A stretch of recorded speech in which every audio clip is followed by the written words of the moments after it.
Welcome to Cricket World TV. Jim White here with John Pennington once again. Hello, Jim. Now then, we've got the end of a series for the West Indies to look at first, and then on to how Bangladesh are getting on. But M.C.G, marvellous cricket ground, and what could have been a marvellous match. Nearly got there, but not quite. Well, it wasn't much of a contest, I'm afraid. Australia have sealed their one-day international series against the West Indies by 4 games to 0. 125-run victory.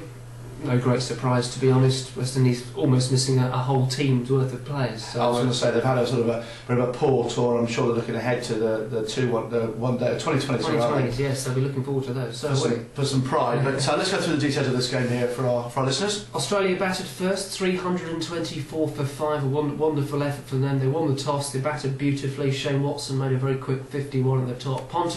Ricky Ponting, that is 61 in 55 balls, and James Hurt was the end crashed 57. Not out in just 26 deliveries, 10 boundaries there as well. So no, they were batting superbly for Australia. The West Indian bowlers were just smashed to all parts, and in reply they just didn't bat very well, I'm afraid. They got under early pressure, 19 for 3, 39 for 4. When you're chasing 300 plus, you don't often see teams coming back from that.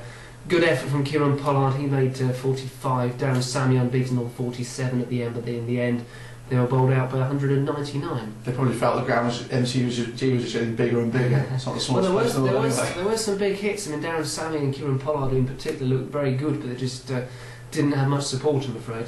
Okay, well, a couple of mentions there. That Watson, of course, at the top of the order, recent recipient of the Alan Border Medal for Best Cricketer of the Year in Australia, so well done to him for that as well. And Ricky Ponting, I think, was man of the series, wasn't he? It was indeed man of the series. Fully deserved some wonderful batting. They didn't have a great start to the international summer, but he really has turned it on at the end. One more player I just want to quickly mention. Leg spinner Stephen Smith is one to look out for in the future. A couple of wickets late on, very good in the field as well. So whereas the West Indies have got problems and they have injuries, Australia doesn't seem to matter. They seem to be plucking these players out again just to come in and they do the job. Yeah, a lot of work there for the West Indies to do, and as we said at the top of the show there, I think they'll be looking ahead to the 2020s because it probably suits their play a little bit more. I think it will, yes. I think Chris Gale always in good spirits, and I'm sure he'll be happy to try and pick things up there as they go forward. But not the only cricket being played.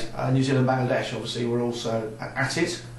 That's right. Overnight, Bangladesh had been set 404 to win, and they were 88 for 5 going into the final day. This is the only Test match against New Zealand in Hamilton. Unfortunately, they couldn't work a miracle. They were bowled out for 282, which is actually a pretty decent recovery.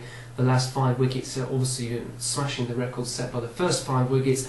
Shakib Al Hassan scored his maiden Test match century. He made 100 runs for Mamadullah as well, who got his maiden century in the first innings. But New Zealand too good. They win by 121 runs. A good confidence boost because next up for them, they host Australia. Yeah, good luck in their current form. But great to see Bangladesh, first of all, getting over 400 in the first innings. And I think of the 2 Test teams in the world, I would almost suggest, and I don't want to sort of put New Zealand down here, but it's not their best form of cricket. That actually with Bangladesh on the rise, it's actually quite a nice little competition going on there. You might even call it Tier 2 of Test cricket. I think you could almost sort of put West Indies in there, maybe as a talking point, invite Ireland, Afghanistan and perhaps Scotland. They're doing pretty well in 4-day cricket at the moment. That's a discussion for a whole new day, I think. And a whole new programme. Okay, brilliant. Upcoming cricket to look forward to? Lots more to come. We've got England, Pakistan, we've got England women playing India. We'll be back later on to talk about those games as well. Good. Okay, thanks again, John. Wonderful insight. And we thank you again for joining us here on Cricket World TV.